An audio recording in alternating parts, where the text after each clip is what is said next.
50% కళాశాలలో ఉన్నటువంటి ఎంప్లాయీస్కి కాంగ్రెస్ లేదు. పండుగ ఎలా జరుపుకోవాలని చెప్పేసి అటెండర్లు కూడా మమ్మల్ని నిలదీస్తున్నారు. ఇటువంటి సిచ్యువేషన్లో ప్రభుత్వాన్ని సీఎం గారిని దసరా పండుగ లోపల మాకున్నటువంటి బకాయిలన్నీ చేసేసి 50% రిమైనింగ్ 50% సెప్టెంబర్ ఇవ్వాలని. ఒకవేళ ఇవ్వకపోతే మన దేశంలో మోక్షకున్న విశ్లేషణ అంటే ప్రతి ప్రభుత్వంలో ఒక ఆత్మీయతతోని అనురాగంతోని అత్యంత ఆదరణ కలిగినటువంటి వ్యక్తులు ఆ దినాన్ని సెప్టెంబర్ 15 మేము బ్లాక్ సెప్టెంబర్ 15 నుంచి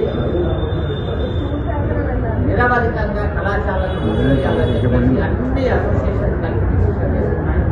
సో ఈ డిసిషన్ ప్రకారం సెప్టెంబర్ 15 నుంచి సెప్టెంబర్ 15 బ్లాక్ డే, సెప్టెంబర్ 15 నుంచి కళాశాల నిరవధికంగా మూసివేయబడుతుందని చెప్పేసి పత్రికాముఖంగా ప్రభుత్వానికి